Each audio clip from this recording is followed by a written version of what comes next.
Nicole's Path, a seasonal knitting podcast. My name is Nicola and I am the host and moderator of this podcast. Welcome back, and let me set the scene a little bit. It is late December and we recently had some quite heavy snowfalls up in the mountain, so of course I had to go and take a little snowy winter walk. Winter has truly arrived here now, and the trees are losing their very last leaves.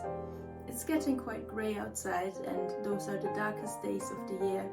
The sun in Germany, where I live, comes up at around 8:30 in the morning and already goes back down at around 16:30, so you don't get much daylight and the days are a little bit gloomy. But that is a really good time to then be inside and do a lot of knitting and crafting, and I've been thoroughly enjoying this winter season. So, I got sick again. I feel like it's quite telling that recently whenever I do an episode, I started with saying, oh, I caught this, I caught that. And this time I actually caught COVID. I gave it a good run. It's been 4 years without catching it, but now it got me. And this has basically been my December. Whatever nice footage you see from snowy walks was right at the beginning of December, and then I caught it around the 8th, I think, and I've been stuck indoors ever since, just completely inside. And I have finally tested negative yesterday, so I'm free. Dobby is a free elf, but of course now I have to, okay, I can go out, but my partner still has it.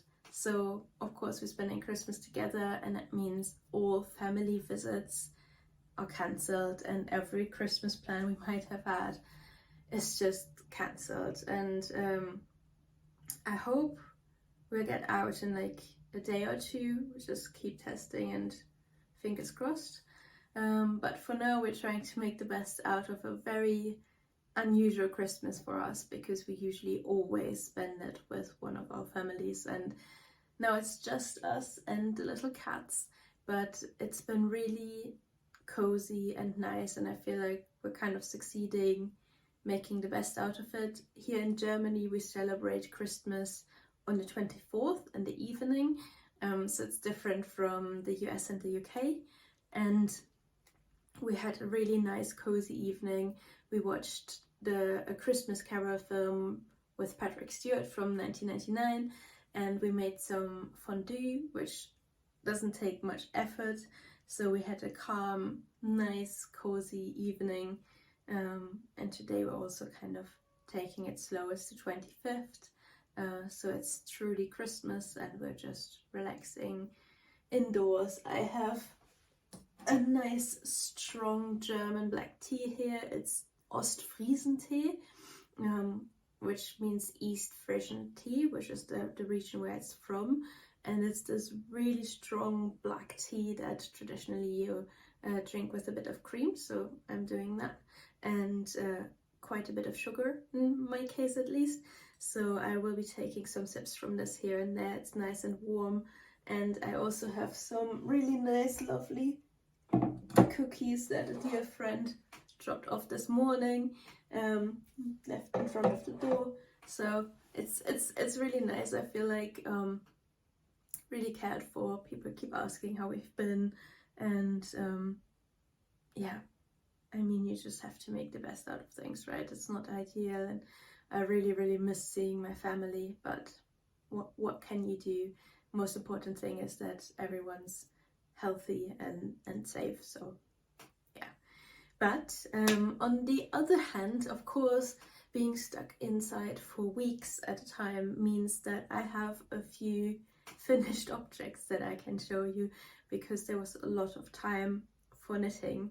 So without further ado, let's just get started with that straight away. So the first finished object is a little bit of a spoiler, because it was an MCAL, and it's the finished tour from the Boo Knits MCAL, which if you want to avoid spoilers, then it's probably already a little bit too late because it's in the background here.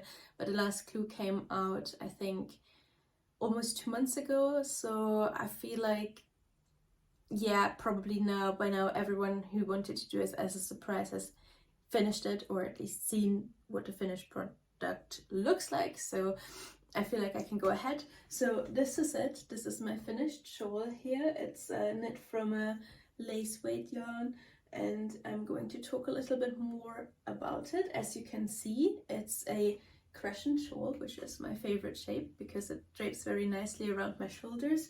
And I think I will just get it down so you can have a closer look at it. Give me a second. So here it is.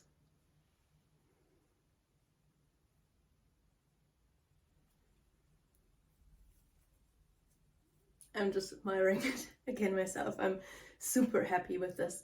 So it's knit out of dye-for yarn, merino silk yak lace yarn.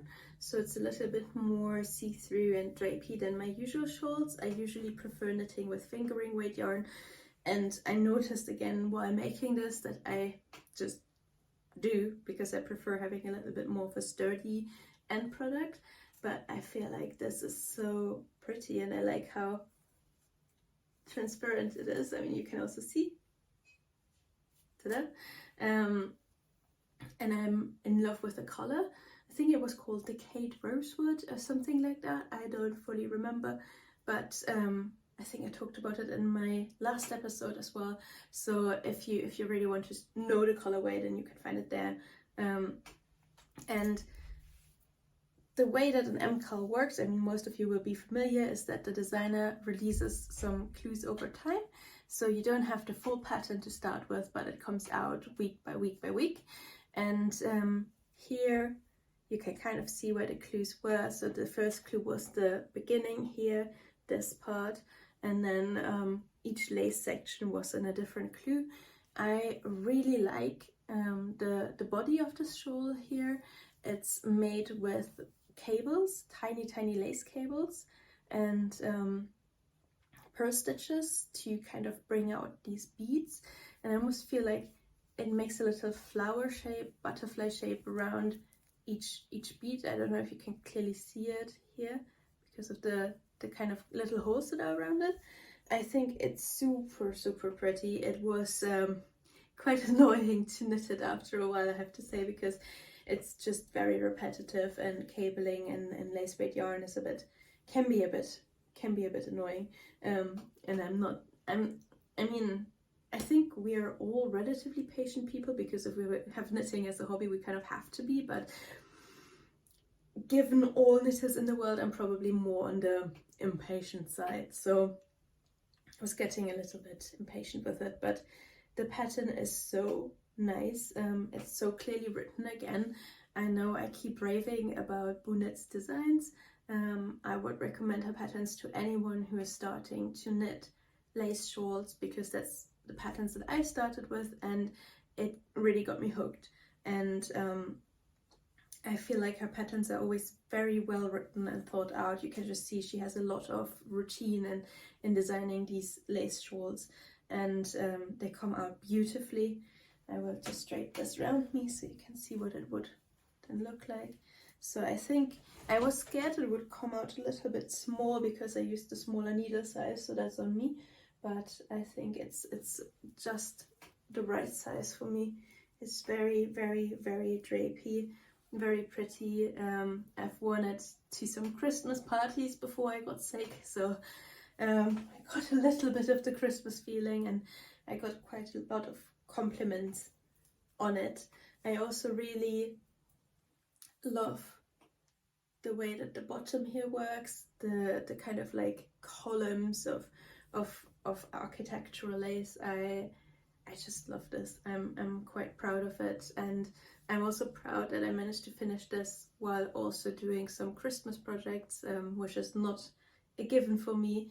And I also love that I knitted together with a friend who was doing the same MCAL at the same time, so that felt really nice. I just really enjoyed that. It was not an experience I've had before, So it's just really lovely to do it together with someone else who's going through the same pattern, and you keep messaging each other and being like, oh, are you also stuck on this? How are you doing that? And how is it going? And we finished our shawls at basically the same time, which was also really cool. And then we got to admire them together. And I think we still want to take a few pictures together with our shawls in the woods when we go on a hike. But COVID got in the way of all potential plans, so as it goes. But yeah, here it is. Practical Magic by Boo Knits. The full pattern is out now, obviously, so I can fully recommend the pattern. I love the yarn as well. As you know, I keep talking about it. It's one of my favorite yarn bases ever. Again, it's the dye for wool, Mersey Yak, and the lace weight version as well as the fingering version. I just completely love. I feel like it holds a block very well. It can pill a little bit after quite a lot of wear because it's not a twisted yarn, spun. Well, it's a single basically, so that is kind of to be expected, and that is still very, very little though. Like I have one shawl that's my favorite one that I wear constantly, and that one pills a tiny bit, but usually they hold up super well. So yeah, that's that. And I also have some winter footage of me wearing this, I think. So if I am correct in that, I will put it in now so you can see.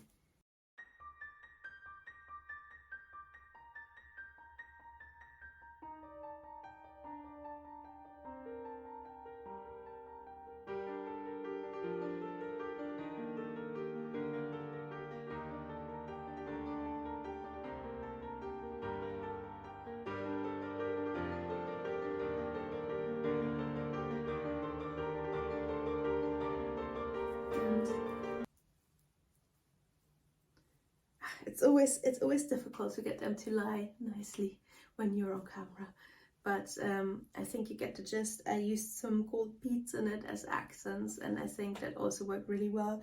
I got special gold beads that are I think galvanized and in a special way so that the gold doesn't come off when you soak your shawl, because I've had the experience before, if you use kind of cheap gold beads that are more lacquered, then if you put the shawl in to soak, it can just get rid of the gold color, and then you're just grumpy because you're left with like some see-through half gold beads, which isn't nice. So I got the slightly more expensive ones, and I think it paid off because I feel like this now comes out super, super pretty. Yeah, so full success, really happy. And then I would say let's get over to the next finished objects, because as I said, there are a few today, and this is it. Isn't it cute? This is the December bow by Petite Knits. It looks like the picture perfect bow, which is also why I bought the pattern, because I feel like probably we all kind of know how to knit a bow or make a bow, but I saw how the pattern pictures looked and the project pictures on Ravelry as well for this, and they all look like a book out of a picture book, so a bow out of a picture book. So I was convinced of this, and I got the pattern, and it was worth it because look at how cute this is. So how this came to be was because one of the Christmas presents I am working on, or birthday present, isn't knit, it's woven, and weaving can be quite exhausting. It's, for me at least, a lot more physical than knitting because you're passing the shuttle back and forth constantly, and it's quite involved as opposed to knitting calmly. I also get a bit of like shoulder pain after a while, so when I was quite sick, because I was quite sick for a while, it was just too much physical effort to keep working on it. But I am not a person who can have their hands idle easily. So I was getting quite frustrated, and in the end I thought I would just get a really simple pattern, something that I could work on while stuck on the sofa and that wouldn't make me feel exhausted. And I found this, and I'm really happy that I did. It's this cute little bow with an I-cord edging, so I think it looks super tidy, which is also something that I really liked about it. And it has this little double knit bow band in the front. So what I did is I put a little hair clip on the back here, so now I can put it in my hair. I mean, I wouldn't put it on the side, so this is just for the video because it's a bit big for that, but I've it looks like a lopsided headphone. I usually wear it at the back of my hair, and I feel like it's super Christmassy. It's really cute, and I made it out of a leftover bit of Knitting for Olive merino and Knitting for Olive soft silk mohair held together. So this is a smaller bow than the original pattern would produce, because the yarn that she uses is a little bit thicker. But any bigger and it wouldn't have been a hair bow, right? So maybe I can put it on the front of my sweater for now, so it stays nicely central without me having to hold it up the whole time.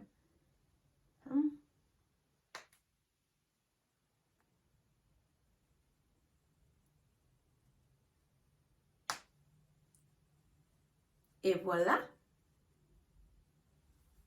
So this, any bigger, I think wouldn't have been a nice hair bow.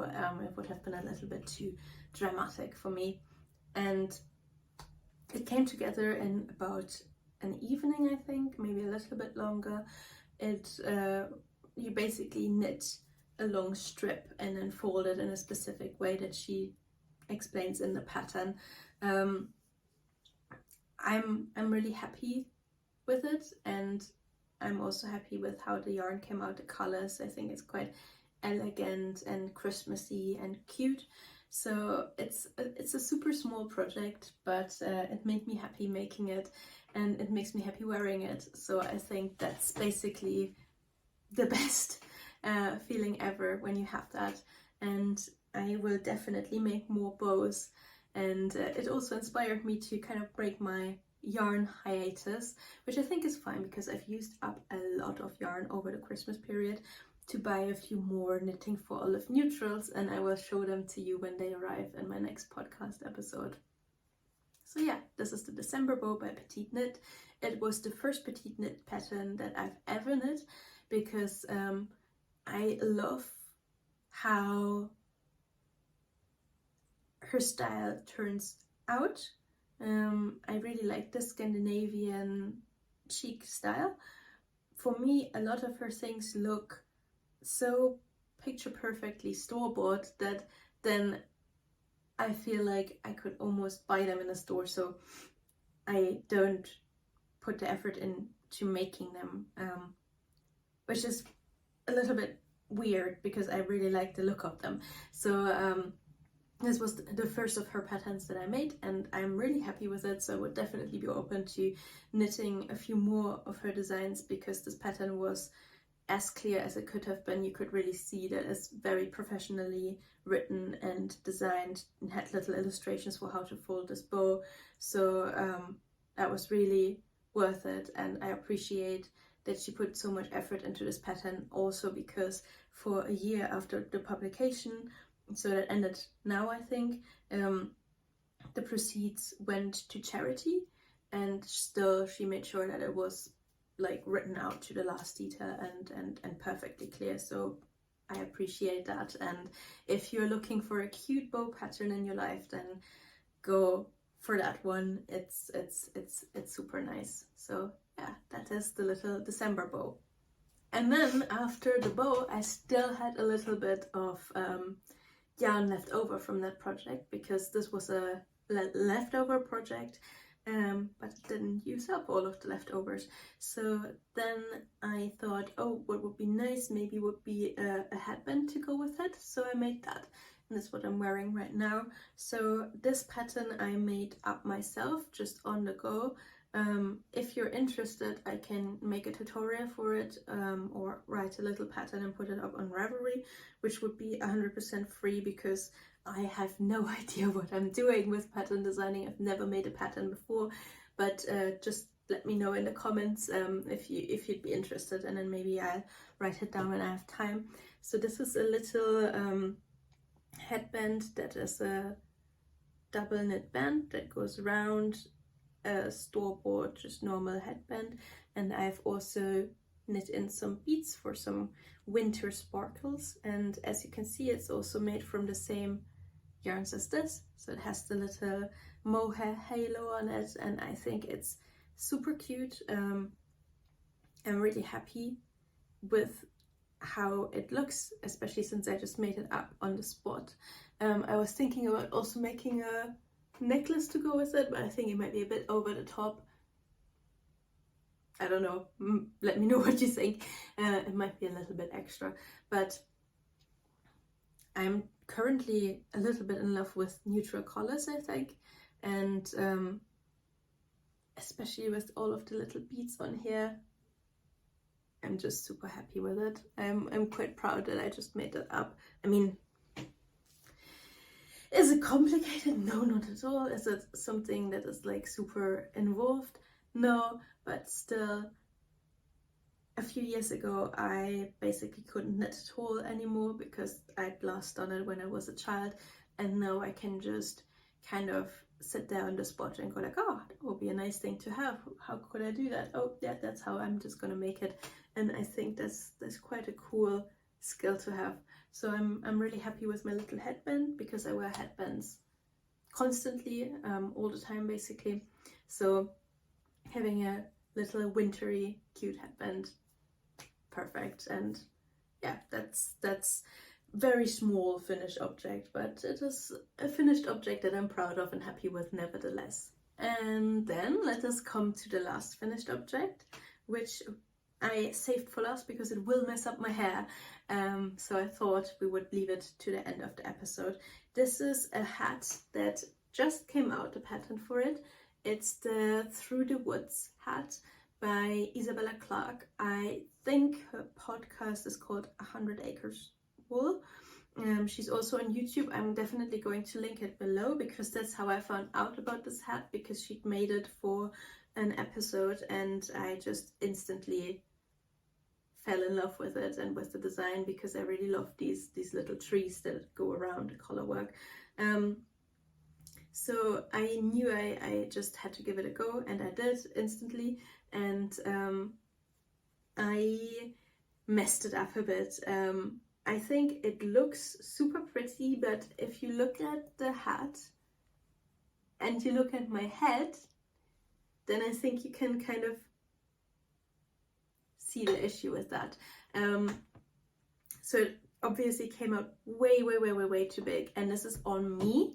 This is completely my fault and not the designer's fault, because as you know, I don't gauge swatch, and I always say if you don't gauge swatch, then you're living on the risky side, and it saves you some time here and there, and sometimes it's just annoying if stuff doesn't work out. So you get to not do a gauge swatch, but you don't then get to complain if it doesn't fit perfectly. So that's exactly what happened. Here you have my little hat, and that is after putting it through the washing machine, and this is non-superwash yarn. This is Derirum Natura Gilead.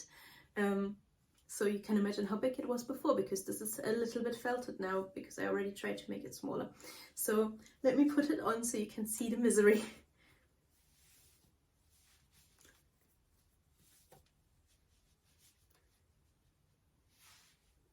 So I think it's still kind of cute, but yeah, you see it's not an ideal situation I have produced here.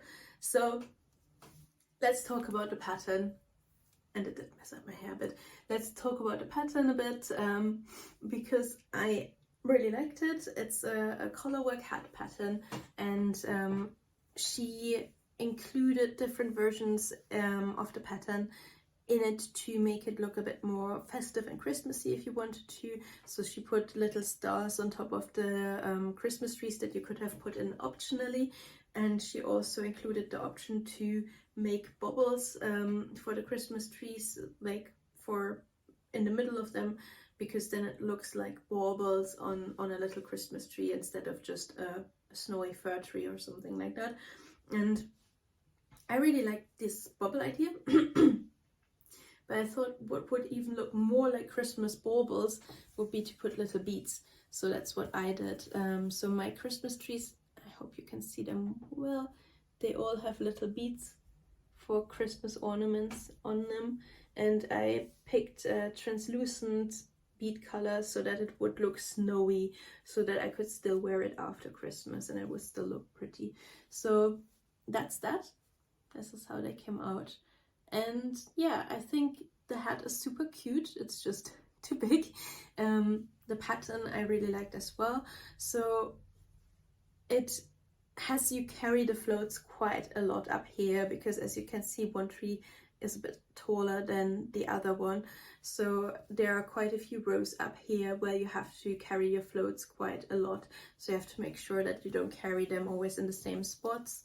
So, because otherwise the contrast color shines through in the back, which requires a bit of thinking. So what I did in the end is I put the top rows of this tree, because it literally was only one stitch of that color and you were carrying the color around the whole round.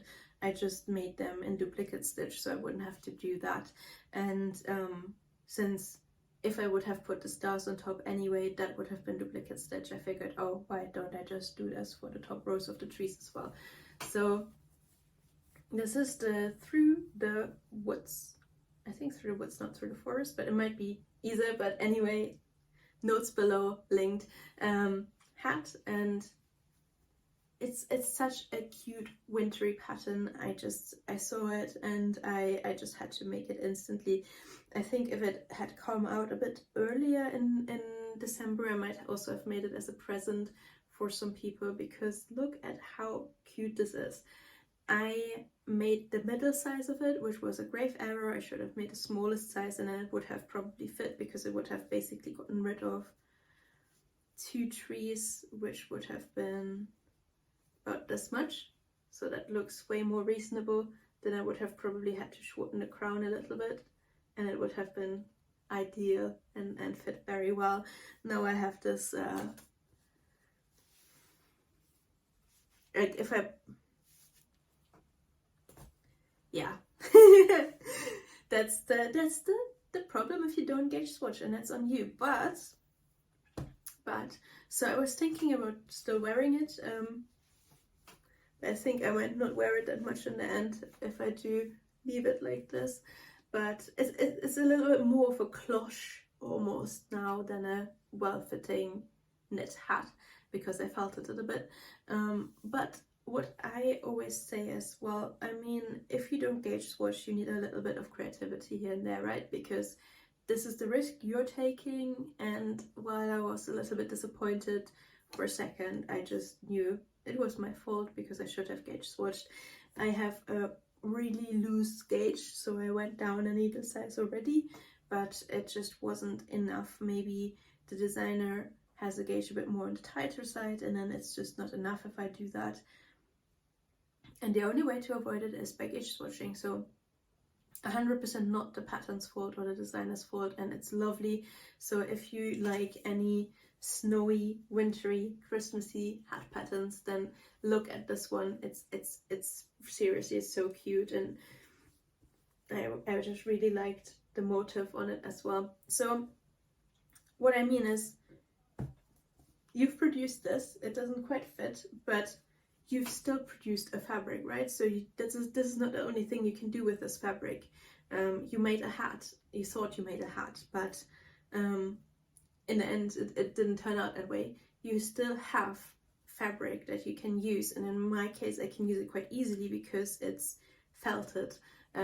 So now I can cut it and make it into hand warmers if I want to. I can make it into a phone case if I want to, or a cute little pouch, or I can make it into something that goes like a bit of textile art that goes in a picture frame, which I think might be what I will end up doing with this, because I really love the look of this. And I might even cut it up and put it in a few different frames and just give it as a gift as well, because this is enough trees for a few pictures. And I'm quite excited about this, because what I've made is a rectangle up until the crown decreases. So it should be able to fit into a picture frame quite easily and flatly, which is also important. So I've not fully decided yet what I will do with it. I think that might actually be it. But if I do put it in a picture frame, I will keep you in the loop, because I'm curious about how this will turn out. And I might post a little snippet of a video here then if I did it in the end. So it's now 15 minutes later, and I did what I said. I cut into the fabric. It didn't unravel at the corners because, as I said, it was quite felted, so that worked out beautifully. And I did put part of it in the picture frame already, and I will put the rest too. This is just kind of me improvising, so I will make sure it lays flatter for the ones that I might give away. But I wanted to show you anyway. This is what it looks like. It's a cat-safe Christmas decoration. I think it looks really cute, so I'm quite happy with it. And yeah, that's just the thing, right? If you don't gauge watch, then sometimes you have to be able to improvise and move ahead with something that you wouldn't normally have gone for. So I can replace the book in my background now for the rest of the episode. Here we go. Well, I'm really happy with it, actually. I think, yeah, I'm now way less sad that I knitted it the wrong size, which is a good outcome for me. I also realized I forgot to talk about some acquisitions. They're very small, and they're also, on the one hand, still gifts. So I will show you, and I hope that I have two friends who also like to knit, and I think they're both watching these. If you're one of them, then please avert your eyes now for the rest of the episode, and I really appreciate you. Thank you. So what I got them as a little bit of an extra gift for the normal Christmas present, it was on top. I'm opening this now because it was in this cute little bag. Isn't that adorable? I got them some stitch markers, and I got me some stitch markers too. So we have these little birds with scarves. Oops. Yeah, these are from Etsy. These are from a German Etsy shop, and I'm just, oh, I love them. Little scarf bird. And then I got my one friend some holly, because I know she appreciates this kind of like traditional Christmassy look. And this is a huge stitch marker. It's for big needles, and so it will be really nice for all of the chunky Christmas knits. And I got myself a little mistletoe. Come on, focus on it. You can do it, camera. Apparently it cannot, but you can see it's a cute little mistletoe, and I think it will look really nice with my Christmas knits and as the beginning of the round marker.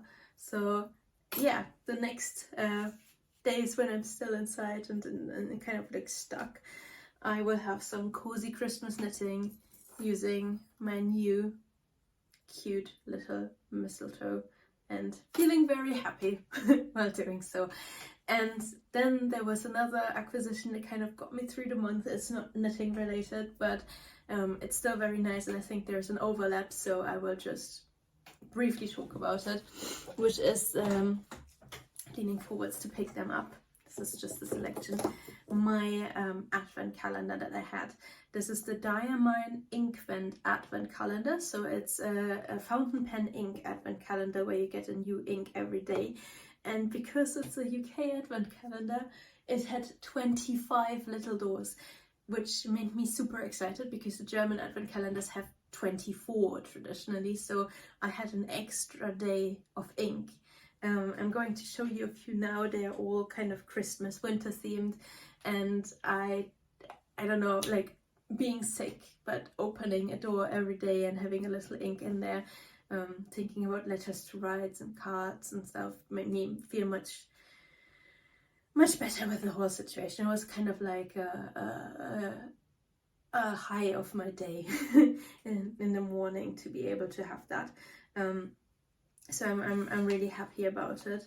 And let me just quickly show you some of them. So we have, for example, Glacier. That was one of the inks. Then we have Lavender Frost.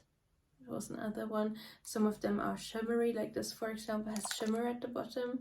And it's this beautiful lavender color. The colors are basically the colors of the label. Then we had Astral, which is a black, but it has this green, kind of citrusy green shimmer at the bottom of it. And one of my favorites, Weeping Willow, which is not shimmery, but look at the color. It's just this beautiful little green yellow. I haven't opened all of them yet. I've opened a few, like this one, for example, I've opened already, because also it had a gorgeous shimmer.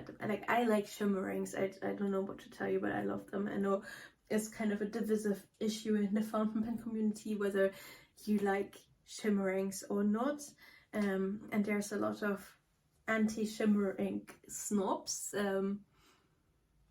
which I also feel like some of it is kind of a little bit sexist, because the shimmery inks are connotated more with women using fountain pens.